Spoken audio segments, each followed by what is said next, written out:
Best varicose veins చికిత్సనే పొందండి. నొప్పి లేని చికిత్స కోసం సంప్రదించండి ఎబిస్ హాస్పిటల్. నమస్తే రమగారు. నమస్తే జయ. రమగారు, మీరు అడపా చిరంజీవి గారిది కపాలదుర్గంలో నుంచి కొన్ని స్టోరీలు చెప్పుకుంటూ ఉన్నాం కదా, ఇవాళ ఏమన్నా చెప్పుకుందామండి? దయ్యాల దిబ్బ వజ్రాల హారం. అబ్బో, ఎంత బాగుందో రమగారు. దయ్యాల దిబ్బ వజ్రాల హారమా? అడపా చిరంజీవి గారు రాసిన చాలా కథల్లోంచి ఇదొక కథ. అయితే క్లాసిక్ బుక్స్ వాళ్ళు ఈ పుస్తకాలని ప్రింట్ చేశారు. ఓకే. క్లాసిక్ బుక్స్ మీరు ఆన్లైన్ సంపాదించవచ్చు ఈ పుస్తకాలని, లేకపోతే ఫ్లిప్కార్ట్లో దొరుకుతాయి. నేను బ్రీఫ్గా చెప్తాను, మీరు ఎలాబరేట్ కథ చదవాలి అని అనుకుంటే కనుక అడపా చిరంజీవి గారు ఈ కపాలదుర్గం పుస్తకాన్ని బుక్ చేసుకుంటే అందులో 5 ఉన్నాయి. మనం ఇంకో కథ చెప్తున్నాం అనమాట. కపాలదుర్గం ఇంతకుముందు చెప్పాం కదా. అవునండి. సో ఈ దయ్యాల దిబ్బ వజ్రాల హారం ఒక చిత్రమైన కథ, బాగుంది, ఇంట్రెస్టింగ్గా. శృంగ పర్వతాల్ని ఆనుకుని ఉన్న దేవళం అనే రాజ్యంలో ప్రజలంతా ఒకటే మాట చెప్పుకుంటున్నారట. ఏంటంటే మహారాణి స్వయంప్రభాదేవికి ఒక బ్రహ్మాండమైన వజ్రాల హారం ఉంది, అది మిస్ అయింది. ఓహో. ఆవిడ స్నానం చేయడానికి కొలంలోకి దిగుతూ కొలను గట్టున అది పెట్టారు. ఆ హారం కనపడలేదు. ఇక వెతుకుతున్నారు. అదేమిటి, ఆవిడ పూర్వోత్తరపు నగ, ఆవిడకి వాళ్ళ వంశపారంపర్యంగా వస్తున్నది, ఈవిడ దగ్గరికి వచ్చింది, స్వయంప్రభాదేవి దగ్గరికి వచ్చింది. రాజుగారు చంద్రవర్మ గారు చాలా సీరియస్గా ఉన్నారు దాని మీద. ఇక ముందు ఏంటి, ఏదైనా ఒక వస్తువు పోయిందంటే అంతఃపుర దాసదాసీ గణాలని వెతుకుతారు మొదట. అలాగే జరుగుతుంది. దాసీలు దాసులు అందరి పని అయింది. వీళ్ళ ఇళ్ళు వెతకడానికి మొదలుపెట్టారు. ఈ ఇళ్ళు వెతకడానికి వెళ్ళినప్పుడు ఒక చోట ఏమైంది, ఒక పథకం దొరికింది. ఆ పథకం ఎవరింట్లో దొరికిందో ఆ కుర్రాన్ని వాళ్ళ అమ్మని తీసుకొచ్చేసారు. అది ఎట్లా దొరికింది, వీళ్ళు ఒక్కొక్క ఇల్లు వెతుకుతుంటే మధ్యలో ఒక ఇంట్లో ఒక పూరి పాక, ఆ పాకలోకి వెళ్తే చిన్న పూరి పాక అంటే తెలుసు కదా మనకి, తాటాకుల పాక. తాటాకుల పాక పైభాగం కొప్పు కూడా పగిలిపోయి ఉంది. అయ్యో. పైనుంచి వాన ఏదైనా పడితే పడిపోతుంది కిందకి. అక్కడ ఉట్టి మీద ఒక పెరుగు గిన్నె ఉంది, ఇళ్ళల్లా పెరుగు చల్లేసి ఉంది. ఆ చిన్న ప్రాంతంలోనే పెరుగు చల్లబడి ఉంది, అంతే కింద పడిపోయింది. అదంతా కచాడుగా ఉండేసరికల్లా ఇక్కడ ఏదో జరిగిందని ఏం చేశారు, ఆ పెరుగున్న ఉట్టి మీద పెరుగు కుండ ఏది ఉందో దాన్ని దించారు. ఆ కుండలో అంత పెరుగుంది. దాని ఊరికే ఇట్లా కదిపేసరికి లోపల మిలమిలలాడుతూ కనపడింది. ఏమిటి అని చూస్తే అందులో ఒక బంగారు పతకం కనపడింది. ఆ బంగారు పతకాన్ని అందులోంచి తీసి శుభ్రంగా కడిగి చూస్తే దాని మీద శంఖముద్ర వేసింది ఒక పతకం. అది పెండెంట్, మనకు తెలిసిందే కదా, లాకెట్ అంటాం, పెద్దది. బహుశా ఇట్లా ఉండి హారం, ఇక్కడ పతకం ఉంటుంది. ఈ పతకం కొక్కి ఊడి ఉంది. పతకం దొరికింది, హారం ఎక్కడ? ఆ ఇల్లు ఎవరిది? శశికాంతుడు అని ఒక కుర్రాడు, వాళ్ళమ్మ అనసూయ. వాళ్ళు ఇంకా ఇంట్లో లేరు, తల్లి కొడుకు ఇంట్లో లేరు. వాళ్ళు కూడా అప్పుడే బయట నుంచి చూస్తున్నారు. అప్పుడే సైనికులు ఆ ఇంట్లోకి వెళ్ళారు. అందరిళ్ళు పరిశీలిస్తున్నారు కాబట్టి వీళ్ళు బయట ఉంచున్నారు. ఈ పథకం పట్టుకొచ్చాడు లోపలికి వెళ్ళిన సైన్యాధ్యక్షుడు. ఇదిగో పథకం కనపడింది, ఎవరిచ్చారు నీకు చెప్పంటే నాకు తెలియదు, నేను ఇప్పుడే వస్తున్నాను అన్నాడు కుర్రాడు. పథకంతో సహా కుర్రాన్ని వాళ్ళ అమ్మని మోసుకొచ్చేశారు సభకి. సభ అంతా తీర్చారు. రాజుగారు మంచి ఆగ్రహోదగ్రుడుగా ఉన్నాడు. నానా తిట్లు తిట్టి కేకలేశారు. అబ్బాయిని చెప్పమన్నారు. చెప్పంటే అబ్బాయి అన్నాడు, నేను ఆ పని చేయలేదు, నాకు అసలు తెలీదు. ఈ లోపల ఏమైంది, ఒక 5-6 వార్తలు వచ్చినాయి. ఏమిటి, ఒక గండభేరుండ పక్షి ఈ హారాన్ని ముక్కును తగిలించుకుని కాలుగోళ్ళకి తగిలించుకుని పరిగెడుతున్నట్టుగా ఎగిరిపోతున్నట్టుగా చాలామంది చూశారు అని. మంత్రి గారు ఏమన్నారు, ఒక పక్షిరాజు ఇట్లా దీని గొలుసును తీసుకుపోతున్నాడు వజ్రాల హారాన్ని. ఈ తీసుకెళ్తున్న క్రమంలో ఆ హుక్కు ఊడి ఆ పథకం వీళ్ళింట్లో పడి ఉండొచ్చు, ఆ గుడిసె పైనుంచి. అది పెరుగు కుండలో పడ్డం వల్ల పెరిగిట పడిపోయింది.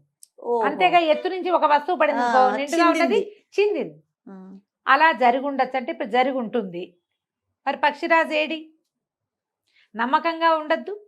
ఓ పక్షి ఎత్తుకుపోయింది అన్న మాట ఊళ్ళో ఎలా చెప్పుకుంటారా, కాకెత్తుపోయింది అనము. అలాంటిదే తప్పిస్తే అది నిజం అవ్వడానికి అవకాశం ఉందా? పక్షి మాంసఖండాలు తీసుకెళ్తుంది, వజ్రాల హారం ఎందుకు పక్షికి అన్నారు రాజు. ఈ లోపల ఏమైంది, కుర్రాడు ఏం చెప్పాడు, నేను కూటికి పేదను కానీ కులాన్ని పేదవాడిని కానండి. మా నాన్న కొలువులో పనిచేసిన వీరమల్లుడు, ఇది వరకు భూశిస్తులు వసూలు చేసే ఉద్యోగంలో ఉండేవాడు. బందిపోటు దొంగలు వెంటపడితే ప్రాణాలకి తెగించి వాళ్ళతో పోరాడి శిస్తులు తీసుకొచ్చి ఇచ్చినవాడు. మా నాన్న గతించిన తర్వాత అలవాటుగా దాసీగణాల ఇళ్ల మధ్యలో ఉండటం అలవాటై సైనికుల ఇళ్లలో నేను అక్కడే ఉన్నా. నాకేం కొలువులో ఉద్యోగం లేదు, నాకేం ఇవ్వలా మీరు. నేను అలవాటుగా ఉంటున్నాం కాబట్టి మేము అక్కడ ఉన్నాము అంతే తప్పిస్తే వాళ్ళలో ఎవరితోటి నాకు స్నేహము సౌభ్రాతృత్వము ఏమీ లేదు. నేనేదో పొట్టకుట్టికి పని చేసుకునేవాడిని, చిన్నగా యుద్ధ విద్యలు నేర్చుకున్నాను అంతే. నేను మా అమ్మ నేనే ఉన్నాం, మా దగ్గర ఏం లేదు, నాకు అవసరం కూడా లేదు అని ఇక కాస్త గట్టిగా అబ్బాయి తిరగబడ్డాడు. తిరగబడుతుంటే వీళ్ళకి అమ్మో వీరమల్లు కొడుక, వీరమల్లు చాలా గ్రేట్ అన్నారు ప్రజలంతా. మంత్రికి కూడా తెలుసు, రాజుగారు కూడా వీరమల్లు గుర్తొచ్చాడు. అతను ప్రాణాలకు తెగించి బందిపోటు దొంగలతో యుద్ధం చేసి డొక్కలో దిగిన కత్తితోటి వచ్చి డబ్బా అప్పచెప్పినవాడు. అతని కొడుకుని ఇంత పని చేస్తాడని మనం అనలేం, కానీ సాక్ష్యాలు లేవు. వాళ్ళ ఇంట్లో పథకం దొరికింది అంటే హారం వాడికి తెలుసు. రాజుగారు ముందు వెనక ఆడారు, ఏమీ ఇది కాల. అయితే ఏమన్నాడు రాజు, అయ్యా నువ్వు వీరమల్లు కొడుకు అయినంత మాత్రాన్ని నిన్ను వదలలేం. అపహరింపబడిన వస్తువులో ఒక భాగం నీ దగ్గరకు దొరికింది కాబట్టి నువ్వు అపరాధివనే నమ్మాలి. అయితే ఒకటి మనకు ఒక లెక్క ఉంది ఏమిటి, ఇక్కడ అపరాధం ప్రూవ్ కాకపోతే వీళ్ళకి ఈ రాజ్యానికి ఒక దిక్కున దయ్యాల దిబ్బ అని ఒక ప్రాంతం, ఈ అపరాధిని తీసుకుపోయి అక్కడ వదులుతారు.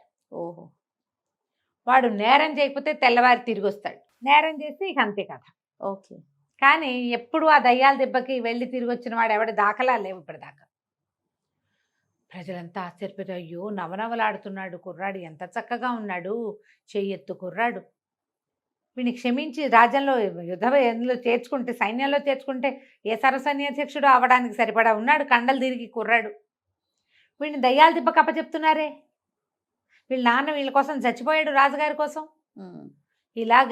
అలా ఒక ముఖ మాట్లాడుకున్నారు. మంత్రి గారికి కష్టంగానేది, తల్లి నిర్ఘాంతపోయి కళ్ళు తిరిగి పడిపోయింది. దయ్యాల దిబ్బకి వెళ్తే కొడుకు తిరిగి రాడని, దయ్యాలు దిబ్బ అనగానే భయం వేస్తోంది కదా. ఇక ఏం చేస్తాడు, ఈ అబ్బాయిని లాక్కుపోయారు సైనికులు, తీసుకెళ్ళి చీకటి పడే లోపల దయ్యా దెబ్బ ఎక్కిచ్చేసేయాలి.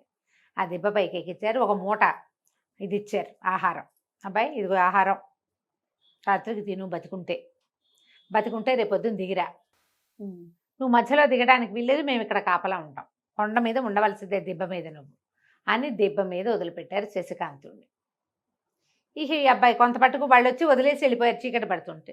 వీడు మళ్ళీ మెల్లిగా పైకి ఎక్కడం మొదలుపెట్టాడు. ఎక్కితే ఆ దెబ్బ పూర్తిగా పైకి ఎక్కాక ఒక రాతి గట్లు అవి ఇవి కనపడుతున్నాయి, ఏవో చెట్లు, కీకారణ్యంలాగా ఉంది పైన. సరే ఒక రాతి దాని మీద శుభ్రం దులిపి ఈ ఆహారపు మూటను పెట్టాడు. అవతల పక్కన ఒక నీటి గుంట ఉంది, చెట్లు గుబురుగా బోల్డని చెట్లు ఉన్నాయి. అటు ఇటు తిరుగుతున్నాడు. సరే ఇంకా మెల్లిమెల్లిగా ఇంకేం చేస్తాడు, మనం చేయగలిగేది ఏం లేదు. బాగా చీకటి ఎక్కేసరి కల్లా ఈ ఆహారం తినటం ఇష్టం లేదు. ఇందులో ఏం విషాహారం ఉందో ఎలా నమ్ముతాం మనం, చంపేయటానికి వాళ్ళు వేసిన ఎత్తు కావచ్చు. ఆ నీటి గుంటకు పోయి కడుపు నిండా నీళ్లు తాగాడు. వెళ్ళి ఆ రాతి గట్టు మీద శుభ్రంగా కాళ్ళు చప్పుకొని పడుకొని నిద్రపోయాడు. గాఢమైన నిద్రలో ఉండగా ఒక 6 దయ్యాలు వచ్చినాయి అక్కడికి, పిశాచాలు 6 వచ్చినాయి. వచ్చి అరుచుకుంటూ వచ్చి విడుదుంపదేగా మానవుడు ఎవడో భలే పడుకున్నాడు, ఎవరైనా మన చూసి భయపడి చావాలి, కానీ వీడు శుభ్రంగా నిద్రపోతున్నాడు. ఇంత గాఢపు నిద్ర ఎట్లా పడుతుంది, మనం ఎక్కింది దయ్యాల దిబ్బని వాడికి తెలుసు కదా, ఇది దయ్యాల దిబ్బని, ఇక్కడ దయ్యాలు ఉంటాయని తెలిసిన వాడు వణుక్కుంటూ కూర్చోవాలి. ఇప్పుడు పడుకున్నాడేంటి తన్ని పెట్టి శుభ్రంగా. అక్కడి నుంచి ఫెడేల్మని జరిచినాయి వీపు మీద, లేచి కూర్చున్నాడు, అదిరిపడ్డాడు. దయ్యాలను చూసేసరికి ఇది ఈ ప్రాంతం ఇదని తెలుసు కదా, బెగరిసిపోయి కూర్చున్నాడు భయం లేనట్టు. ఏరా అబ్బాయి ఎందుకు భయపడలేదంటే, భయానికి ఏముంది, నాకేం భయం, నీకు ఎన్ని గుండెలు అన్నాయి, ఎన్ని గుండెలో నేను ఎప్పుడూ లెక్క పెట్టుకోలేదన్నాడు. ఆ లెక్క మీకు కావాలంటే మీరు ఇంకోటి లెక్కెట్టాలి అనేసరికల్లా దయ్యాలు ఆశ్చర్యం, అమ్మో వీడికి భయం లేదే, చెప్పరా చెప్పు, నీకు ఎన్ని గుండెలో చెప్పు అంటే కుర్రాడేమన్నాడు, దానికేముంది, నాకు చాలా గుండెలు ఉన్నాయి, 2-3 ఇంట్లో కూడా పెట్టొచ్చాను, ఈ నా గుండెలు లెక్క పెట్టాలంటే ఈ చెట్టుకి ఎన్ని కాయలు ఎన్ని ఆకులు ఉన్నాయో అన్ని గుండెలు ఉన్నాయి నాకు. వెంటనే దయ్యాలు ఆశ్చర్యం, అమ్మ మాట్లాడుతున్నాడు వీడు అంటే లెక్క పెట్టమంటున్నాడు. సరే మేము లెక్క పెడతాం అన్నారు. అనేసరికల్లా వీడన్నాడు, మీరే ఎలాగ లెక్క పెడతారు, ఇంకా మీ ఫ్రెండ్స్ ఎవరో భూతాలు ఉన్నారన్నారుగా, వాళ్ళని కూడా పిలవండి అన్నారు. ఆనంగానే వీళ్ళేవో పిచ్చి పిచ్చి కేకలు పెట్టినాయి దయ్యాలు. ఒక పెద్ద భూతాల గుంపు ఒకటి వచ్చింది అక్కడికి. ఇవేమో 6 దయ్యాలున్నాయి, గుంపు వచ్చింది. వచ్చాక మేమందరం లెక్క పెడతామన్నారు వాళ్ళు. అంటే కుర్రాడు అన్నాడు, అలా కాదు, మీరు నా గుండెలు లెక్క తెలుసుకోదలిచిన వాళ్ళు ఎవరు, మేము 6గురం అని చెప్పినాయి దయ్యాలు. మరి భూతాలు కూడా 6గురే ఉండాలి, ఇంతమంది ఉంటే ఎట్లా, సమానంగా ఉండాలిగా. సరే ఆలోచించారు, సరేనని మిగిలిన వాటిని పంపించేసినాయి. కొంతమందిని ఎన్నిక చేసి 6గురు బాగా లెక్క పెట్టగలిగిన నెంబర్లు వచ్చిన భూతాలని వెలికి తీసి 6 భూతాలు 6 దయ్యాలు నుంచున్నాయి. ఇప్పుడు కాయలు ఆకులు లెక్క పెట్టాలి. లెక్క పెట్టుకోండి, కింద పడినా కూడా లెక్క పెట్టాలి సుమా. లెక్క పెట్టాక అప్పుడు నా గుండె లెక్క చెప్తాను మీకని వాళ్ళని పంపించి వీడు కాళ్ళు తప్పు పడుకున్నాడు మళ్ళీ. ఇక అవి ఇప్పుడు రావు, ఆ పని చేసుకుంటూ ఉంటాయి. ఈ లోపల ఇట్లా పడుకునేసరికి అతనికి ఒక నవ్వు వినపడింది. ఆశ్చర్యపోయాడు, ఎవరో ఉన్నారు కొండ మీద, ఈ గుట్ట మీద. చూసేసరికల్లా చెట్ల వెనకాల ఒక ముస్సిలి ఆయన, చాలా వృద్ధుడు, ఎండిపోయిన శరీరంలో ఒక ఋషీశ్వరుడు కూర్చున్నాడు. ఈ కుర్రాడు లేచి దగ్గరికి వెళ్ళాడు. ఆయన సాహసి పోయి, దయ్యాలకి భూతాలకి భలే పని పెట్టావు, ఎవరొచ్చినా ఈ కొండ మీద భయపడతారు, భయంతో వాళ్ళ ప్రాణాలు పోతాయి, నీకు భయం లేదు, గుండెలు తీసిన బంటువి, నువ్వు భలేవాడివి, నీ పేరేమిటి నాయనా, ఎందుకు వచ్చావు ఏమిటి అంటే, అప్పుడు కుర్రాడు చెప్పాడు, ఇట్లా ఒక పథకం మా ఇంట్లో పెరుగు చట్టిలో దొరికింది, ఉట్టిలో ఉన్న చట్టిలో, మరి వాళ్ళేమో రాజుగారు నన్ను ఇట్లా శిక్ష వేశారు, బతికి జీవించి కిందకి వెళ్తే శిక్ష మాఫ్ అయిపోతుంది, పథకం సంగతి దైవాధీనం, పథకం వెళ్ళిపోయింది, వజ్రాల హారం సంగతి ఇంక అడిగే పని లేదు అనేసరికల్లా ఆయన అన్నాడు, నువ్వు సాహసివి, నీకేమి ఇబ్బంది లేదు, నీకు అన్నిటి జయమే లభిస్తుంది, రాజుగారు నేను మెచ్చుకుంటారు, నువ్వు నా దగ్గరికి రా, నేను ఇంకో కొద్దిసేపట్లో చనిపోబోతున్నాను, మీరెవరు ఇక్కడ ఎందుకున్నారంటే, నేను తపస్సు చేసుకోవడానికి కొండ మీద ఉన్నాను, ఇక్కడ ఏ డిస్టర్బెన్స్ ఉండదు, మానవ మాత్రులు రారు, దయ్యాలు నా మహిమ వల్ల నా దగ్గరికి రావు, అవి తిరుగుతాయి కానీ నన్నేం చెయ్యవు, నా దగ్గరికి రావు, కాబట్టి నేను ప్రశాంతంగా చేసుకుంటున్నాను, నా తపస్సు ఫలించింది, నాకు మోక్షం లభించబోతోంది, కొద్దిసేపట్లో నేను చనిపోతా, నా దగ్గర అద్భుతమైన పరకాయ ప్రవేశ విద్య ఉంది, అది ఇస్తాను నీకు అని చెప్పి కాళ్ళు కడుక్కునిరా నీకు చెప్తానన్నాడు.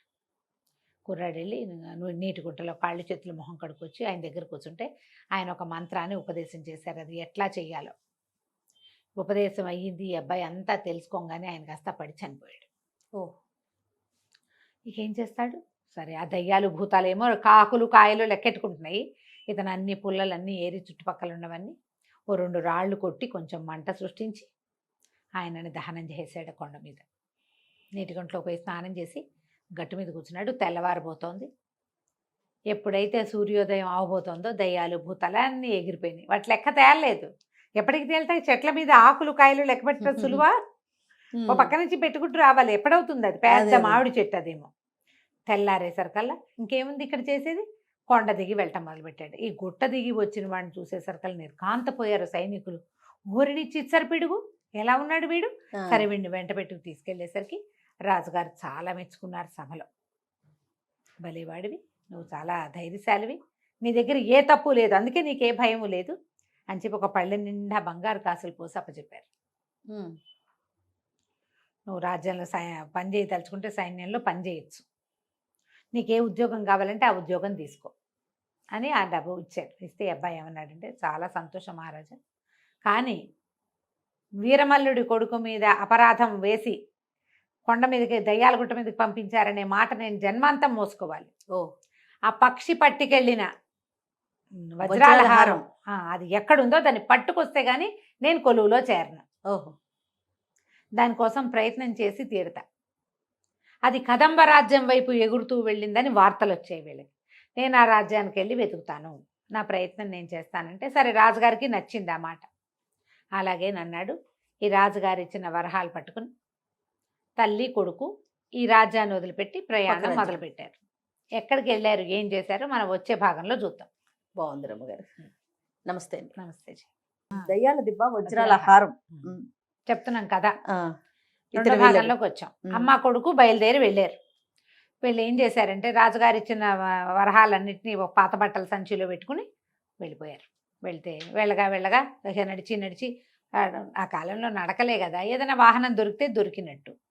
సరే ఏదో బండి దొరికింది, ఒక ఊరు చేరారు. మొత్తానికి చేరితే ఒక పేదరాశి పెద్దమ్మ ఇంట్లో ఆగారు. నాయన ఇంకా నడవలేనురా అయ్యా, ఇంకేదైనా మార్గం చూద్దామంటే ఆ పేదరాశి పెద్దమ్మ చూస్తుంది అనమాట. పిల్లడు కాళ్ళు పిసికి వాళ్ళ అమ్మకి కాస్త దగ్గర కూర్చుని కుశలంగా అనుకుంటుంటే ఆవిడంది చాలా మంచివాడమ్మా నీ పిల్లాడు, మీరు ఒక పని చేయండి, మీరు కదంబ రాజ్యానికి వెళ్ళాలి కదా, కొంతమంది వ్యాపారస్తులు వచ్చారు, వాళ్ళు వెళ్ళిపోతున్నారు, వాళ్ళు ఆ వైపుకి వెళ్తారు, వాళ్ళతో పాటు వెళ్దురు కానీ మీరని చెప్పి ఆ బండి వాళ్ళతో వ్యాపారస్తులతో ఏర్పాటు చేస్తుంది. వాళ్ళు ఏమన్నారు, మేము మహేంద్ర రాజ్యం వెళ్ళిపోతున్నాం, మహేంద్ర నగరానికి వెళ్తాం, దారిలో కదంబ రాజ్యానికి వెళ్ళొచ్చు, ఒక చోట దింపుతాం, మీరు కొద్దిగా చిన్న దారి పడితే వెళ్ళిపోతారు. సరే తల్లిని బండి ఎక్కించి ఆ బండి వాళ్ళతో పాటు వెళ్ళిపోయాడు శశికాంతుడు. తల్లి తీసుకుపోయాడు. తీసుకెళ్ళి మెల్లిగా కదంబ రాజ్యంలోకి ఎంటర్ అయ్యారు. అక్కడ ఒక సత్రంలో దిగారు. దిగి లోపల గదుల్లో ఉండొచ్చు, వాళ్ళు భోజనము పెడతారు, ఏదో వీళ్ళైనా వండుకోవచ్చు. సరే తల్లిని కొంచెం కంఫర్టబుల్గా ఉంచి, అమ్మ ఊళ్ళోకి వెళ్ళి చూసొస్తాను, ఏదైనా ఇల్లు దొరుకుతుందేమో చూస్తా, అసలు ఇక్కడ ఆనుపాను కనుక్కుందామని. ఈ కదంబ రాజ్యం ఏంటంటే వజ్రాల వ్యాపారులకి పెట్టింది పేరు. ఈ నగ ఏ నగనైతే ఈ పక్షి పట్టుకొచ్చిందో అది ఎవరికైనా దొరికితే దాన్ని అమ్మాలంటే కదంబ రాజ్యంలో అమ్మాలి. అక్కడ రత్నాల వ్యాపారం పెట్టింది పేరు. సరే ఏం చేశాడు, ఇతను రోడ్ల మీదకి తిరుగుతున్నాడు. వెళ్తూ ఉంటే ఒక చోట ఒక తనయుడు వాడే ఒక కుర్రాడు, చెయ్యెత్తున్నవాడు, ఏమిటో కూర్చుని కళ్ళు తుడుచుకుంటున్నాడు ఒక చోట. వీరికి కాస్త అనిపిస్తుంది, నాయుడు వాడు అంత పాతికేళ్లవాడు, ఎవరైనా కళ్ళు తుడుచుకుంటారా, ఏడుస్తారా రోడ్డు మీద కూర్చుని, ఏదో కష్టం వచ్చింది వీడికని పోయి వాడి దగ్గర కూర్చున్నాడు. నీ పేరేమిటి మిత్రమా, ఎందుకు దుఃఖపడుతున్నావు, ఏదైనా బాధపడుతున్నావా, ఏదైనా అయ్యిందా, ఏదైనా ప్రమాదం జరిగిందా, ఏదైనా పోగొట్టుకున్నావా అని ప్రశ్నించాడు. ఆ కుర్రాడి పేరు దేవముఖుడు. ఆడేం చెప్పాడంటే, మా అమ్మ నేనునే మాకెవరు లేరు, మా అమ్మ చిన్న పన్న పనిచేసి డబ్బు సంపాదిస్తుంది, నాకు కూడా క్షత్ర విద్యలు వచ్చు కానీ ఉద్యోగం సద్యోగం ఏం దొరకలేదు, ఏదో తేలిగ్గా చేసుకునేవాళ్ళం చిన్న పనులు, మా అమ్మ దగ్గర కొంచెం డబ్బులు కూడినాయి, ఒక మంచి గేదెను కొనుక్కురమ్మని డబ్బులు ఇచ్చింది, డబ్బులు పుచ్చుకొచ్చాను నేను. పుచ్చుకొస్తే ఒక వ్యాపారస్తుడు ఒక జబ్బు గేదె అనేది ఇంత దాని పొట్ట ఇంత లావుగా అంటే అది ఈనమవుతోందని నాకు నమ్మించి, మామూలుగా ఏం చేస్తారంటే ఈతకి సిద్ధంగా ఉన్న గేదెను కానీ ఆవును కానీ కొనుక్కుంటారు పాల కోసం. వెంటనే ఇంటికి తీసుకెళ్ళి 3-4 రోజుల్లో ఈంతే వెంటనే పాలు వ్యాపారంలోకి దిగిపోవచ్చు. నేనేమో అట్లా నమ్మాను. వాడు కాస్త దానికి చాలా రేటు తీసుకుని మా అమ్మ ఇచ్చిన డబ్బులన్నీ లాగేశాడు. ఆ గేదె కాస్త 4 అడుగులు లేకుండానే చచ్చిపోయింది. అయ్యో. అతనేమో నువ్వు చూసుకుని కొనుక్కోవాలి, నాకేం సంబంధం అని వెళ్ళిపోయాడు. కనపడలేదు, నాకేం చేయాలో తెలియటంలో, ఇంటికి వెళ్ళి మా అమ్మకి ఏం సమాధానం చెప్పాలో, 2 ఏళ్ళగా కూడబెడుతున్న డబ్బులు అని దుఃఖపడుతున్నాను, ఏం చేయాలో తోచక అనేసరికల్లా కుర్రాడు అన్నాడు, లోపల నుంచి జేబులోంచి డబ్బులు తీసి ఇచ్చాడు. తీసి రాజుగారు ఇచ్చిన వరహాలు దాచుకున్నాడు కదా, ఈ ఊరు వస్తున్నప్పుడు జాగ్రత్తగా చిన్న మూట కట్టి తెచ్చుకున్నాడు, అందులోంచి లెక్క పెట్టి వాళ్ళ అమ్మ ఇచ్చిన డబ్బులు వాడి చేతికి ఇచ్చాడు. మీ అమ్మకి ఈ డబ్బులు ఇచ్చేయి, రేపొద్దునరా నిన్ను మోసం చేసిన వ్యాపారస్తుడి పని పడదాం మనం, నీకు అతను మొహం గుర్తుందంటే గుర్తున్నాడు అన్నాడు. ఓ డబ్బులు వద్దన్నాడు కానీ ఒప్పుకోవాలి శశికాంతుడు. కాదు నువ్వు డబ్బులు పెట్టుకెళ్ళు, ఇంటికి వెళ్ళి గేదా లేకుండా డబ్బులు లేకపోతే మీ అమ్మ ఏమంటుంది, డబ్బులు పెట్టుకెళ్ళమన్నాడు. సరే దేవముఖుడు వెళ్ళిపోయాడు. ఈ శశికాంతుడు కాస్త అటు ఇటు తిరిగి సత్రానికి వెళ్ళిపోయాడు. రాత్రి ఏదో అన్నాలు తిని పడుకున్నారు. మర్నాడు పొద్దున ఈ వ్యాపారపు కూడలి సంతలు ఎక్కడ పెట్టారో అక్కడికి వచ్చాడు. వస్తే దేవముఖుడు కూడా వచ్చి ఉన్నాడు అక్కడ. సరే ఇద్దరు కలిసి నడుస్తున్నారు. నడుస్తుంటే ఈ లోపల ఏమైంది, వీళ్ళకి ఒక బండి కనపడింది పెద్దది. ఒక 10 మంది బలశాలుడైన వ్యక్తులు లాక్కొస్తున్నారు. దాని మీద ఒక ఏనుగు చచ్చి పడి ఉంది. ఏనుగు చనిపోయింది రాజుగారిది. దాన్ని పాతి పెట్టడానికి తీసుకెళ్తున్నారు. ఈ మామూలు గజశాలలో ఉండే ఏనుగులనైతే వదిలేస్తారు అడవుల్లోకి తీసుకెళ్ళి శరీరాన్ని. కానీ ఇది పట్టపుటేనుగు, దానికి రాజలాంఛనాలతోటి పాతి పెడతారు. చెప్పారు ఈ మాట. సరే ఏమన్నాడు, పద వీళ్ళ వెనకాల వెళ్దామని చెప్పి ఆ ఏనుగును తోసుకెళ్తున్న వాళ్ళ వెనకాలే ఈ కుర్రాళ్ళిద్దరూ నడవటం మొదలుపెట్టారు. ఆ ఏనుగును ఒక శ్మశానం వైపు తీసుకుపోయారు. దాన్ని ఒక బండి మీద పెట్టారు. ఆ బండి మీద పెట్టేది ఆ బండి అక్కడే ఉంది. వీళ్ళు గొయ్యి తవ్వాలి. అంత ఏనుగుని పాత పెట్టాలంటే ఏదో 4-6 అడుగులు తవ్వితే చాలదు కదా, పెద్ద గొయ్యి. వాళ్ళు గోతులు తవ్వుకుంటున్నారు వాళ్ళ దారిని వాళ్ళు. ఈ లోపల ఇతను అన్నాడు, అబ్బాయి నేను వచ్చేదాకా శరీరాన్ని ఒక చోట పెట్టాలి, ఒక మంచి ప్లేస్ చూడు అంటే ఆశ్చర్యపోయాడు. ఏం చేస్తావు మిత్రమా అన్నాడు. నీకు తెలియదులే, మనం ఒక పని చేస్తాము అని చెప్పి ఈ శ్మశానంలో ఒక పక్కన గుబురుగా ఉన్న చెట్ల మధ్య ఈ శశికాంతుడు తన శరీరాన్ని వదిలిపెట్టేసి ఆ ఋషి దగ్గర నేర్చుకున్నాడు కదా పరకాయ ప్రవేశ విద్య, ఆ పరకాయ ప్రవేశ విద్యతోటి ఏనుగులోకి ప్రవేశించాడు. ఆ బండి మీద ఉన్న ఏనుగు కాళ్ళు జాడిచ్చి లేచి నుంచుంది. వాళ్ళ దగ్గర వాళ్ళు తవ్వుకుంటున్నారు.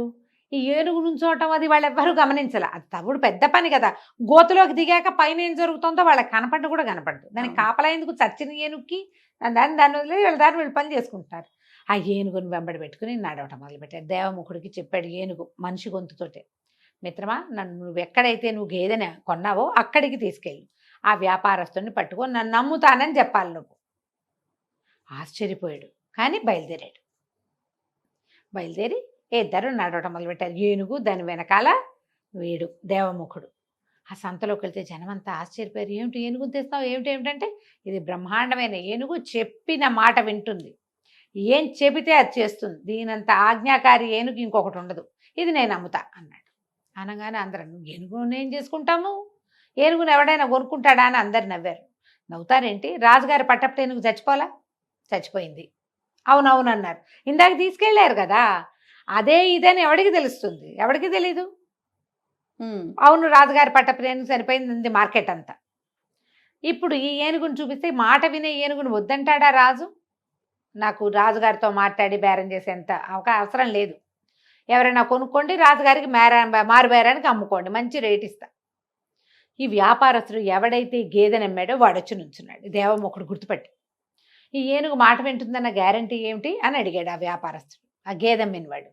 దేవముఖుడు అన్నట్టు పరీక్ష చేసుకో కావాలంటే అనేసరికల్లా ఆ ఏనుగుని అడిగాడు, నీ నీ నీ దొర కదా అయినా, మీ రాజు, నీ ప్రభు, ఇతనికి ఎట్లా దండం పెడతావు చెప్పు ఏనుగు అంటే, అది తొండమెత్తి ఘీంకరించింది, ఇట్లా దండం పెడతాను.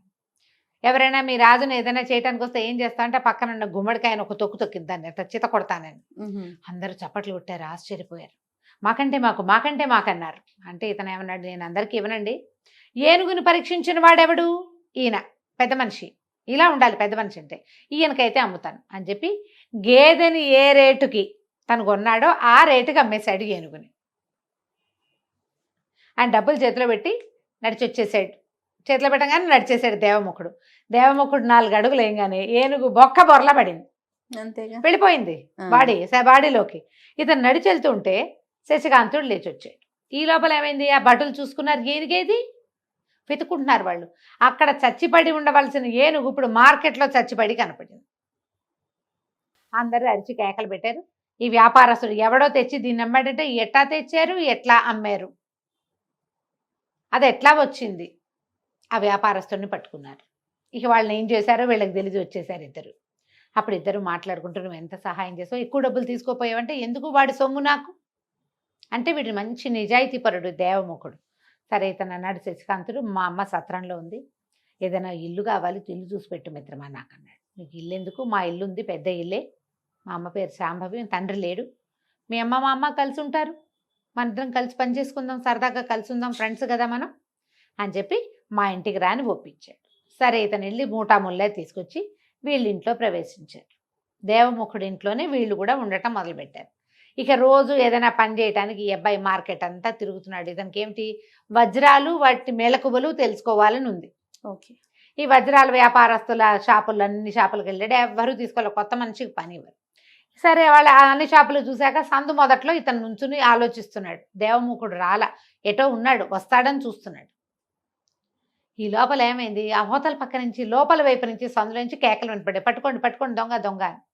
ఒక దృఢకాయుడు ఒక అతను చిన్న ఇట్లా గుడ్డ మూటను ఒక దాన్ని పట్టుకుని పరిగెడుతున్నాడు. వెనకాల నుంచి అతన్ని దొంగ అని సంబోధిస్తూ కేకలు వినపడతాయి. అనగానే ఓహో ఎవరిదో మూట వీడు కొట్టేశాడు, అదే కాబోలని ఇతను ఏం చేశాడు, అడ్డం పడ్డాడు వెళ్ళి శశికాంతుడు. పడేసి కొట్టేశాడు గట్టిగా, కొట్టి పెడరెక్కలు విరిచి పట్టుకున్నాడు. పట్టుకోగానే ఆ కొట్ల వాళ్ళంతా పరిగెత్తుకొచ్చారు. ఏ షాపు వాడైతే ఇతని దగ్గర నుంచి ఇతను పట్టుకొచ్చేసాడో అతను పరిగెత్తుకొచ్చి, దుర్మార్గుడు వీడు వజ్రాలు చూపించమంటే చూపించాను, చటుక్కున అవి సంచిలో పోసరికలు సంచి లాక్కొని పరిగెత్తాడు.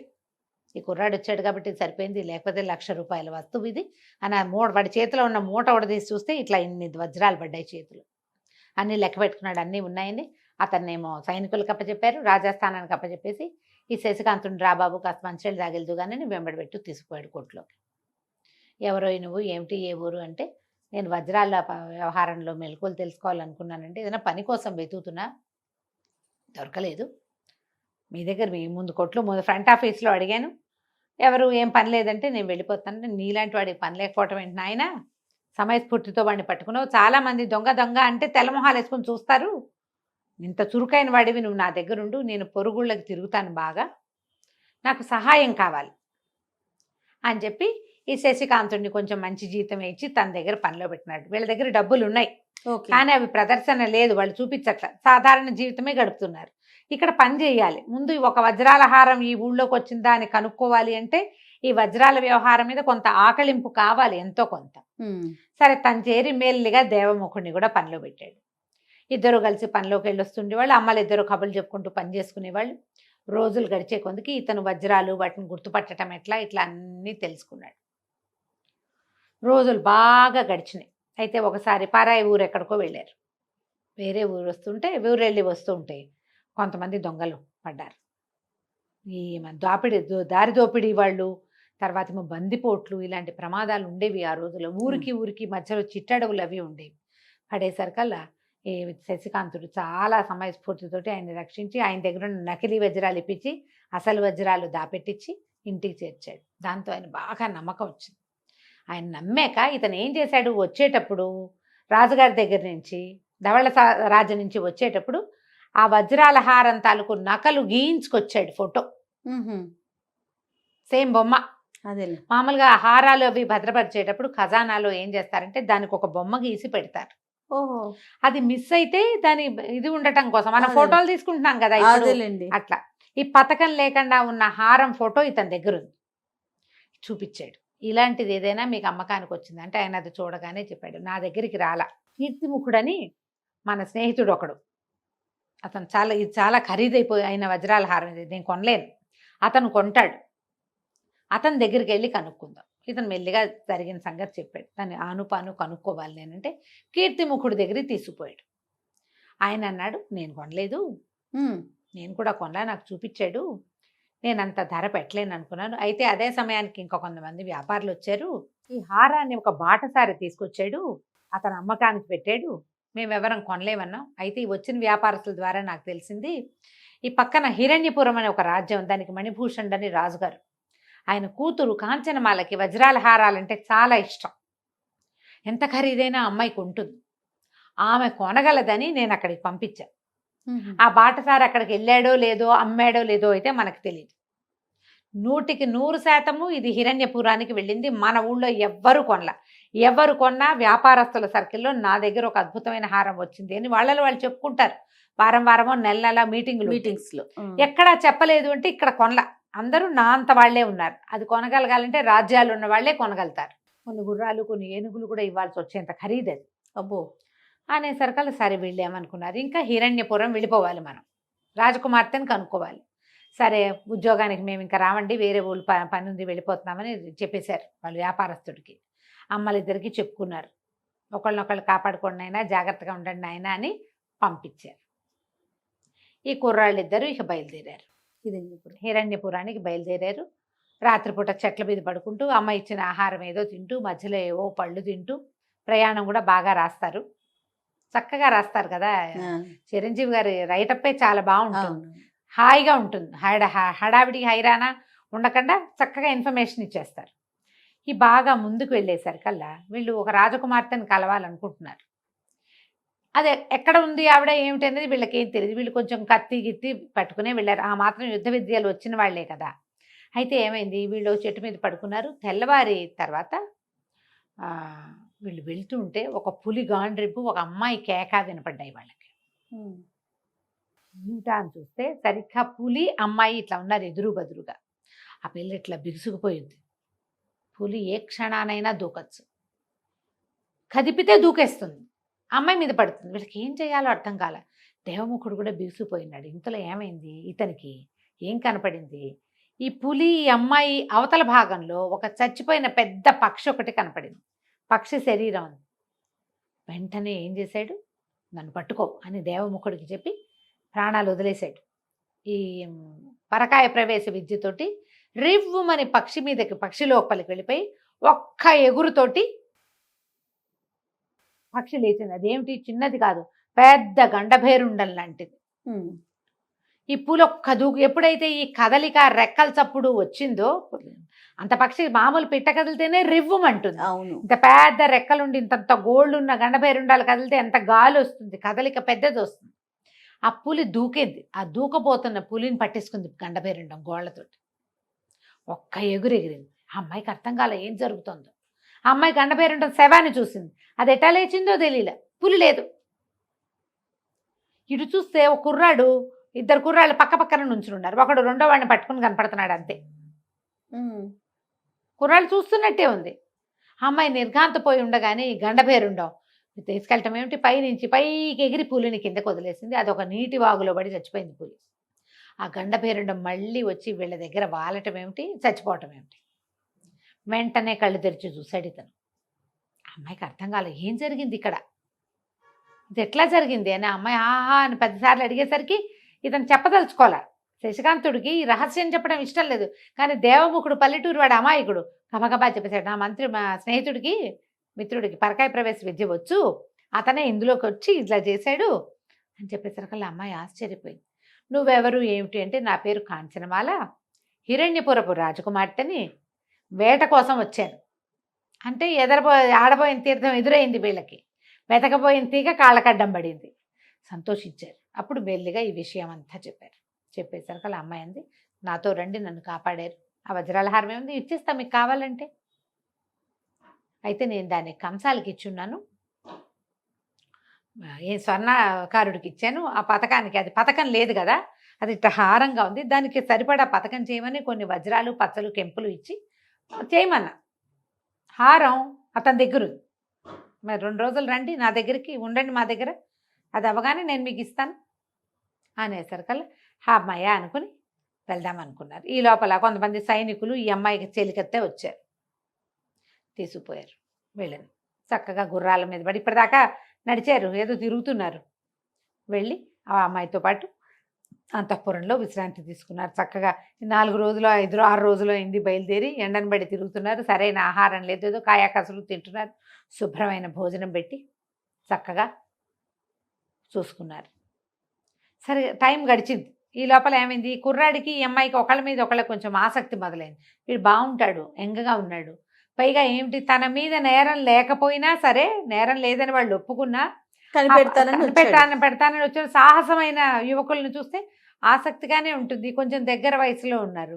ఈ దేవముఖుడికేమో అమ్మాయి చెలికత్తె నాగమల్లో ఏదో దాని మీద కొంచెం ఆసక్తి వస్తుంది. వీళ్ళు కొంచెం ఫ్రెండ్లీగా ఉంటారు. 2 రోజులు 3 రోజులు గడుస్తుంది. కంసాలు ఇంకో 2 రోజులు టైం పడుతుంది అన్నాడు. అయితే ఈ కంసాల దగ్గర నుంచి వస్తువు రావడం కోసం వెయిట్ చేస్తున్నారు. వస్తువు వచ్చిందా, వస్తుందా, రాదా, ఏమవుతుంది వచ్చే భాగంలో చూద్దాం. తప్పకుండా రమ్మగారు. నమస్తే. నమస్తే రమ్మగారు, దయ్యాల దిబ్బ వజ్రాల హారం చేస్తా ఉన్నాం. 3వ భాగంలోకి వచ్చాం. అవునండి. దేవముఖుడు శశికాంతుడు ఇద్దరు కాంచనమాల దగ్గర ఉన్నారు. వజ్రాల హారం ఒక ఇతనికి సొన్నారికి ఇచ్చాం, స్వర్ణకారుడి దగ్గర ఉంది, అది తెప్పిస్తాను 2 రోజులు ఉండమంది. ఈ 2 రోజుల్లో వీళ్ళు చూపులు అటు ఇటు మార్చుకుని ఒకళ్ళ మీద ఒకళ్ళు ప్రేమ పెంచేసుకున్నారు. సంతోషంగా ఉత్సాహంగా ఉన్నారు. ఈ దేవముఖుడికేమో ఆవిడ చిలకత్తె, కాంచనమాల చిలకత్తె అయిన నాగమల్లి మీద దృష్టి. వీళ్ళ 4 కబుర్లు చెప్పుకుంటూ బాగా చక్కగా భోజనాలు చేస్తూ కలిసి ఫ్రెండ్షిప్ చేశారు. 2 డేస్ తర్వాత ఈ పూట వస్తుంది వజ్రాల హారం అని వీళ్ళు వెయిట్ చేస్తుంటే ఈ కాంచనమాల మొహం వెళ్ళాడేసుకుని వచ్చింది. నన్ను క్షమించండి అనుకుంటూ. ఏం జరిగింది అంటే, నేను మీకు ఇచ్చిన మాట నిలబెట్టుకోలేకపోతున్నాను, చాలా ఇబ్బంది వచ్చేసింది, ఇప్పుడు ఏం చేయాలో తెలియట్లేదు, నాకు చాలా బాధగా ఉందంటే, ఏం జరిగింది అంటే, నేను సైనికుల్ని పంపించాను. ఇప్పుడు వజ్రాల హారం చాలా పెద్ద వస్తువు కాబట్టి స్వర్ణకారుడి ఇంటికి పంపించినా సైనికులు వెళ్తారు. 100 మంది సుశిక్షితులైన సైనికుల్ని పంపించాను. వాడు వజ్రాల హారం పెట్టులో పెట్టి ఇచ్చాడు అతను కంసాలి.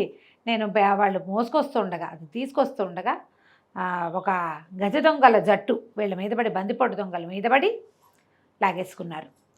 వజ్రాల హారం పోయింది అని ఆవిడ బలబలా దుఃఖపడింది. వీళ్ళు ఏం చేస్తారు, పోయిన దానికి ఏం చేయగలుగుతారు? కానీ శశికాంత్ అన్నాడు, అది ఎక్కడున్నా సరే, ఎవడు పట్టుకెళ్ళినా సరే, నేను అది తేవాల్సిందే, అది తీసుకెళ్ళి మా రాజుగారి చేతిలో పెట్టాల్సిందే, నా నిర్దోషిత్వం నిరూపించుకోవాల్సిందే. ఎవరు ఎక్కడ ఏమిటి ఏ పక్కకి వెళ్ళారో వివరాలు కనుక్కోండి, నేను దాని సంగతి చూస్తానన్నాడు. యువరాణి కొంచెంసేపు ఏదో మాట్లాడి కాస్త దిగులుగా కూర్చొని లేచి వెళ్ళిపోయింది. వీళ్ళిద్దరూ మాట్లాడుకుంటున్నారు, దేవముఖుడు శశికాంతుడు. కరెక్ట్గా వాళ్ళ ఇంట్లో నుంచి వజ్రాహారం బయటకు వస్తుందని గజ దొంగలకు ఎలా తెలుసు? దోపిడీ దొంగలంటే ఎట్టా వస్తారు? ఏవో ఇళ్ల మీద పడతారు, రాత్రిళ్ళు పడతారు. ఓ వస్తువు ఈ దారిన వస్తుందని వాడికి ముందు తెలిసిందంటే ఎవరో చెప్పు ఉండాలిగా. కరెక్ట్గా దానికోసమే వచ్చి అదొక్కటే పట్టుకెళ్తారా ఎవరైనా? ఒకడైతే పోనీ అలాగే చేయొచ్చు, చేతికి అందింది లాక్కుపోతాడు. గుంపు వచ్చి ఇట్లా పట్టుకెళ్ళారు. అంటే ఇక్కడ ఏదో మతలబు ఉంది. ఈ కంసాలు ఎవరు, ఇల్లు ఎక్కడ, ఏమిటి వివరాలు కనుక్కున్నారు. ఆ కంసాల పేరు భూషయ్య. వీళ్ళిద్దరు ఏం చేశారు, చీకటి మాటన కొంచెం ఎత్తి మీదకి ఉత్తరీయాలు చెంగులు లాక్కుని తలుపు కొట్టారు. తలుపు కొట్టేసరికి ఆ భూషయ్య ఎవరన్నాడు, ఏమిటి ఎవరో చెప్తే కానీ తలుపు తీవా అని బేస్ వాయిస్లో మాట్లాడారు. తర్వాత ఏమో దొర మీకు డబ్బులు పంపించాడు అన్నారు. అనగానే ఇంతప్పుడే ఎందుకు వచ్చారు, చీకటి పడి రాలేదు ఏమిటి, తలుపు తీసేసరికల్లా ఏముంది, వేరే వాళ్ళు ఎవరో కనపడ్డారు, వాడికి అలవాటైన దొంగలు కనపడ్డా. తెల్లబోయాడు. ఎవరు అనేసరికల్లా బాగా 2 దెబ్బలేసి కొట్టి కేకలేసి, ఎవరికి ఇచ్చావు, ఎలా ఇచ్చావు, ఏం చేసావు అనేసరికి నేనేం చేయను, నా ప్రాణాల మీద తీపి నా భార్య పిల్లల్ని చంపేస్తామన్నారు. ఒక బందిపోటు నాయకుడు ప్రచండు, అతనిది ఎత్తు. ఆ హారం తనకి ఇవ్వమని శతవిధాలా ఇచ్చేసాడు. హారం కనుక తనకి ఇచ్చేస్తే వాళ్ళకి నీకు ఎలా పరిచయం అంటే, ఎప్పుడు వాళ్ళు దొంగ ఎక్కడి నుంచైనా దొంగ సొత్తు తెస్తే ఇతని దగ్గరే కరిగించుకుంటారు. ఇలా చేస్తారు కదా స్వర్ణకారుల పనులు ఉంటాయి పాపం. ఏదో ప్రాణాల మీద తీపో, డబ్బు మీద ఆశో, ఎవరికైనా ప్రలోభం తప్ప చూడు పాపం. అవునండి. అందుకని నేను వాళ్ళతో అలవాటు ఉంది, వాడేమో ఈ హారం ఇచ్చేయమన్నాడు, యువరాణి వాకిట్లో రోడ్డు మీద నిలబెట్టి ఉరిది ఇస్తుంది అని నేను భయపడ్డాను. అయితే నువ్వు వాళ్ళకి ఇచ్చినట్టు ఇవ్వు, ఏ రోజు ఇస్తావో చెప్పు, ఆ రోజు లాక్కుపోతామన్నారు. అందుకని వాళ్ళకి చెప్పేశాను, లేకపోతే నన్ను చంపేస్తారు వాళ్ళు. నాకు ఇన్నాళ్ళు వాడి దగ్గర డబ్బులు తీసుకున్నది బాగానే ఉంది, కానీ ఇప్పుడు వస్తువు ఇవ్వకపోతే చంపేయటం ఖాయం. ఇంతవరకు వ్యాపారం చేశాడు వాళ్ళతోటి, కానీ ప్రమాదకరమైన వ్యక్తులతోటి వ్యాపారం ఎన్నాళ్ళు ముద్దుగా సాగుతుంది. అంతే కదా. దారేపోయేవాడితో వ్యాపారం అయితే సజావుగా అవుతుంది. వాడు ప్రచండు అని తెలిసినప్పుడు వాడితో పెట్టుకోకూడదు. పులి మీద స్వారీ, వాటి మీద ఎక్కకూడదు, పనికిరాదు అసలు. పనికిరాదు. నువ్వు చూడు, స్మగ్లర్లు, డాన్లు, వాళ్ళందరితోటి పరిచయాలు ఉన్నవాళ్ళు ఎప్పుడైనా ప్రమాదంలో పడతారు. వాళ్ళ వల్ల వచ్చే వెసులుబాటు ఎంత బాగుంటుందో ప్రాణాపాయం అంత సింపుల్గా వచ్చేస్తుంది. ఎప్పుడు అంతే, ప్రమాదకర వ్యక్తులతో ఎప్పుడు పెట్టుకోకూడదు. సరే ఏం చేశారు వీళ్ళిద్దరు, వాటి బెదిరించారు బాగా. భూషణ్, నీ ప్రాణాలకు మా ప్రాణాలు అడ్డేస్తాం, యువరాణికి అప్పచెప్తాం, ఆవిడ కూడా నేనేమందు నేను చెప్తాను, వాళ్ళు ఎక్కడుంటారో చెప్పు అని దారి పటమంతా గీయించుకుని యువరాణి దగ్గరికి వెళ్ళి జరిగిందంతా చెప్పి, ఈ భూషయ్యని వీడు పెళ్ళాం పిల్లల్ని ఎప్పుడో ఊరు దాటిచ్చేసాడు. రాజకుమారితో ప్రమాదం వస్తుందో, చెండ ప్రచండుడితో ప్రమాదం వస్తుందోనని ఇప్పుడు ఒక్కడే ఉన్నాడు. తీసుకుపోయి ఆ భూషయ్యని యువరాణికి అప్పచెప్పారు. వీడిని జాగ్రత్తగా చూసుకో, వీడి ప్రాణాలు ప్రమాదం రాకుండా చూడండి, నేను వెళ్ళి వజ్రాలహారం ప్రచండుడు ఎక్కడుంటాడో దారి చెప్పాడు, మేము అక్కడికి వెళ్తామన్నారు. వీళ్ళు ఇద్దరు వెళ్ళారు. సరే ఆ దారి చూసుకుని ఓ చోట ఎక్కడో పడుకున్నారు రాత్రి. ఇంకా కొంచెం ముందుకెళ్ళేసరికల్లా బోల్డంతమంది ఆటవికులు పట్టేశారు వీళ్ళని. ఆటవికులు పట్టారు. విపరీతంగా దుమ్మిలాగా జరిగింది. దుమ్మిలా జరిగితే వీడు గట్టిగా అరిచాడు శశికాంతుడు, ఇంతమంది పడతారేంటి, ఎవడొస్తాడో రండి అనేసరికల్లా వాళ్ళు కూడా పద్ధతిగా నుంచున్నారు. గుంపంతా ఓ పక్క నుంచుని ఒక మంచి బలశాలిగా ఉన్న వాడిని పంపించారు. ఒరి వీళ్ళకి ధర్మం ఉంది చాలా, ఆటవికలకి దొమ్మిగా ఉంటుంది, వాళ్ళకి ఒకళ్ళతో ఒకళ్ళు 1 to 1 అనేది ఉండదు వాళ్ళ దాంట్లో. కానీ వాళ్ళు ఒప్పుకొని యుద్ధం చేస్తే వాడు ఓడిపోయాడు. అందరూ చప్పట్లు తెరిస్తే శశికాంతుడు అన్నాడు, మీ వాడు ఓడిపోయాడు, నేను గెలిచాను కదా, మా దారిని మమ్మల్ని పోనీయండి, మాకు వేరే పని ఉందంటే, కాదు దొర అట్లా కాదు, మమ్మల్ని గెలిచిన వాడిని మా దేవతకి బలిస్తాం మేము అని దేవముఖుడు కూడా 2-3 కొట్టేశాడు. అందుకని ఇప్పుడు దేవముఖుడిని బలి ఇవ్వాలి, శశికాంతుడిని బలి ఇవ్వాలి. మమ్మల్ని ఎవరు గెలుస్తారో వాళ్ళని పట్టుకుంటాం మేము, వాళ్ళని బలిస్తే మాకు చాలా ప్రయోజనం లభిస్తుంది. మా నాయకుడు చచ్చిపోవడానికి సిద్ధంగా ఉన్నాడు, అద్భుతమైన బలిస్తే నాయకుడు బతుకుతాడు.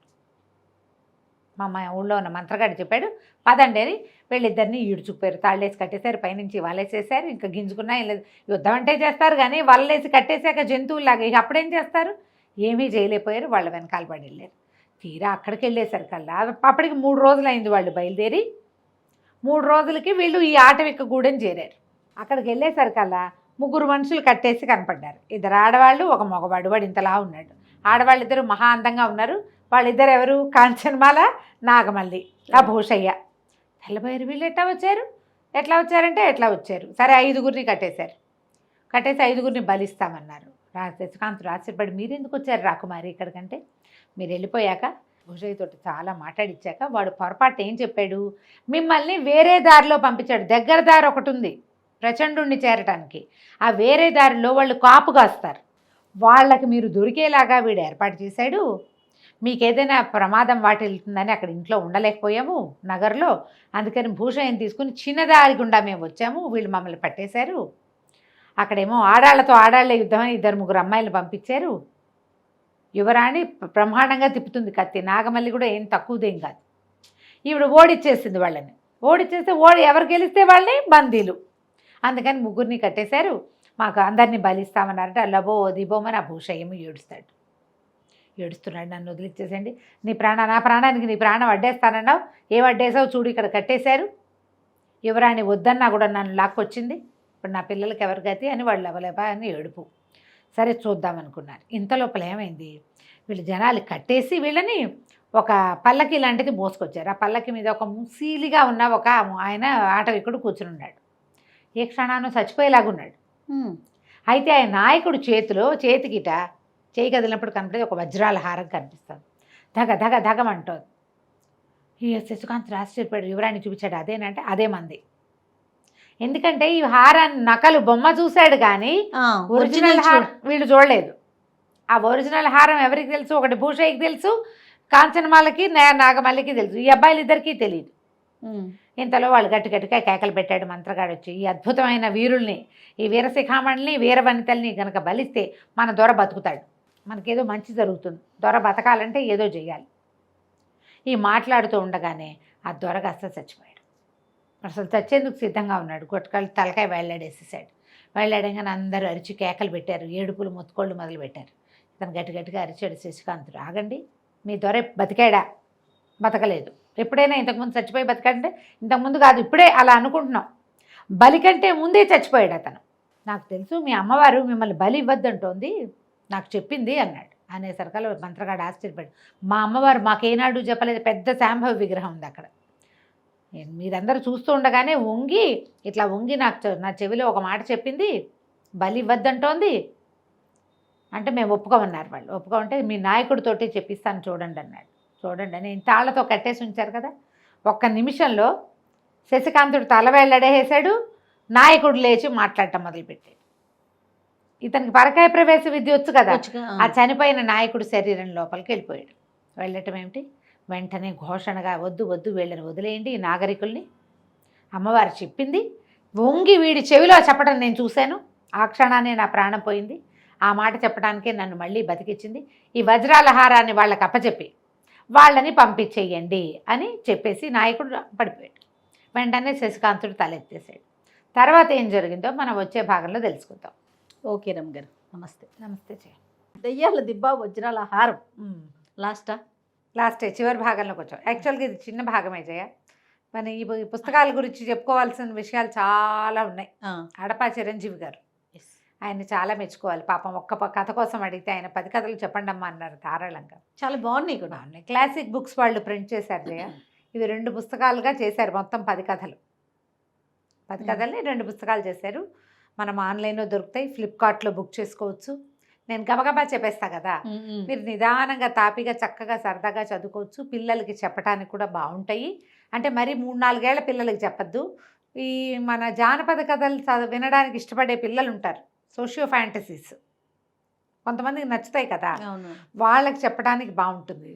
భైరవద్వీపం లాంటి సినిమాలని ఇష్టపడే పిల్లలకి ఈ కథలు చాలా బాగుంటాయి.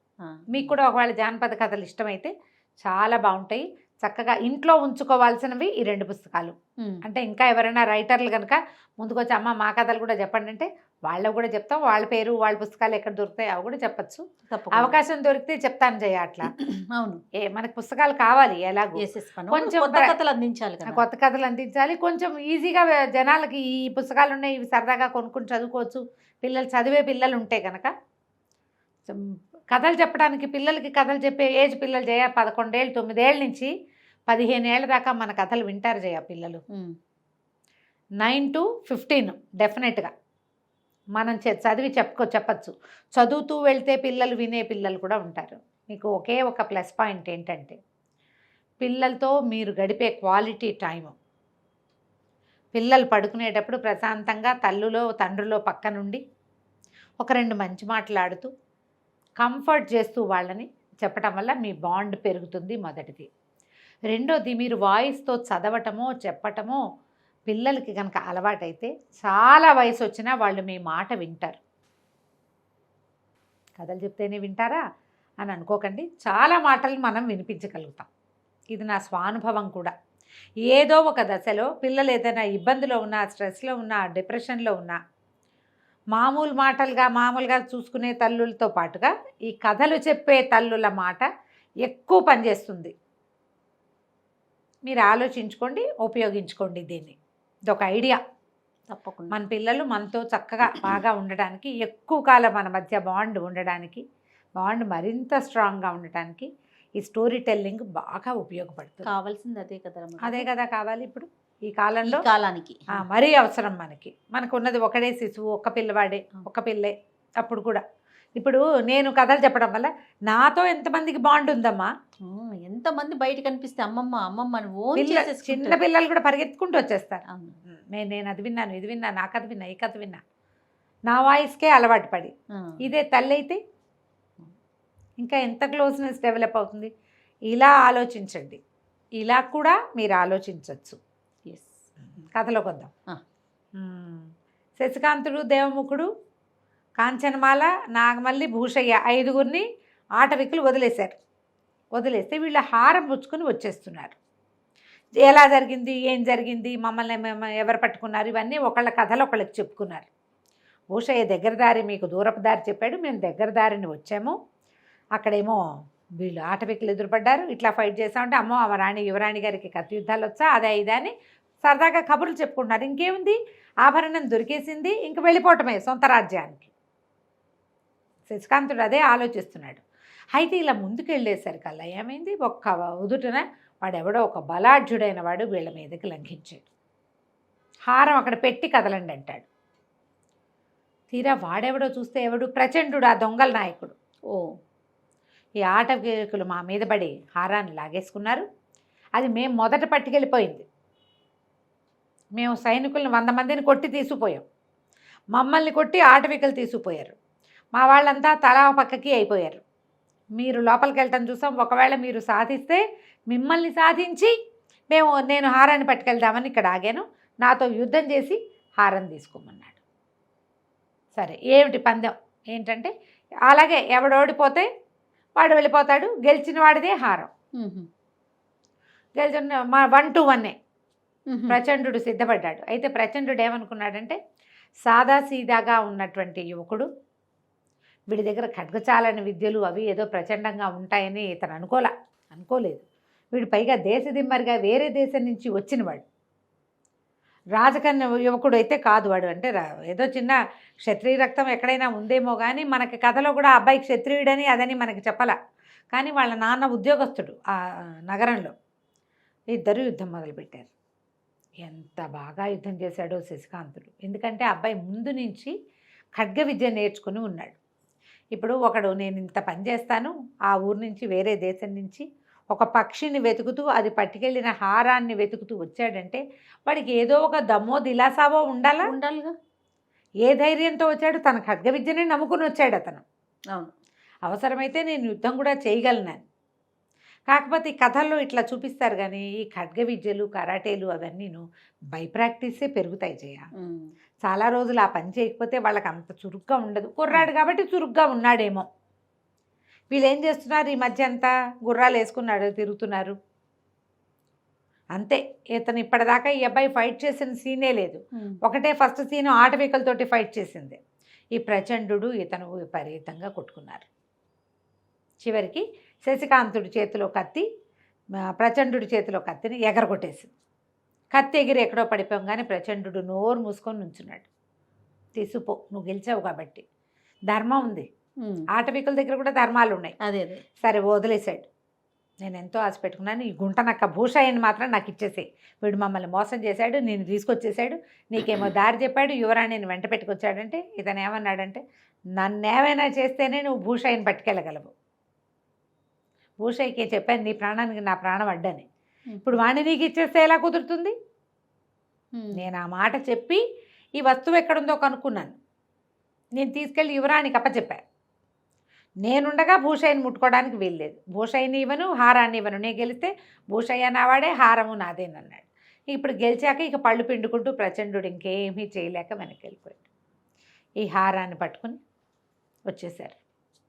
భూషయ్యని అతని ఇంట్లో వదిలిపెట్టారు. రాకుమార్తెని ఆమె చెలికత్తెని రాజ్యంలో వదిలిపెట్టి లోపలికి వెళ్ళిపోయారు. లోపలికి వెళ్ళిన తర్వాత ఆడందరూ మాట్లాడుకున్నాక చెప్పింది, అమ్మ ఇతనే నా ప్రాణాలు రక్షించాడు, అడవిలో పులిబారి నుంచి రక్షించాడు అని చెప్తే తండ్రి అన్నాడు, అలాగేనమ్మా ఇతన్నే వివాహం చేసుకుందు కానీ ఒప్పుకున్నాడు. మన శశికాంత్ అన్నాడు, నన్ను మా రాజ్యానికి వెళ్ళనివ్వండి, నేను ఈ హారాన్ని సమర్పించి వచ్చిన తర్వాత అప్పుడు నేను రాజకుమార్తెని వివాహం చేసుకుంటానంటే బోళ్ళంతా గుర్రాలని వాటిని ఇచ్చారు విత్ బై వెళ్ళటానికి. వీళ్ళ రాజ్యం దాకా మరి ఇంత ప్రయాణం చేయాలిగా, ఈ కదంబ రాజ్యము దీన్ని దాటాలి, మహేంద్ర నగరాన్ని దాటి వెనక్కి వెళ్ళాలి. రాజ్యంలోకి వెళ్ళారు. వెళ్ళి రాజుగారికి కలుసుకున్నారు. సభలో అందరూ ఉండగానే ఈ దేవముఖుడు తల్లి వాళ్ళు కూడా వచ్చారు. ఇతని తల్లి దేవముఖుడు తల్లిని కూడా తీసుకుని వెళ్ళిపోయారు. వెళ్ళిపోయి దట్టిలోంచి హారాన్ని తీసి చూపించారు. ఇదిగో మీ హారం అనేసరికల్లా రాణిగారు ఎంత సంతోషించింది, ప్రజలందరూ ఆశ్చర్యపోయారు. పక్షిరాజు తీసుకెళ్ళిన హారం ఇదే. పథకం పెట్టాడు కంసాలి, దీనికి ఒక పథకం చేయించింది కదా కాంచన్మాల, పథకం తీసేసుకున్నారు. తీయించి అమ్మాయి పెట్టుకుంది. ఒట్టి హారాన్నే పట్టుకొచ్చాడు. వీళ్ళ దగ్గర ఉంది కదా పథకం ఒకటి, దాని మీద శంఖముద్ర ఉందని చెప్పారు.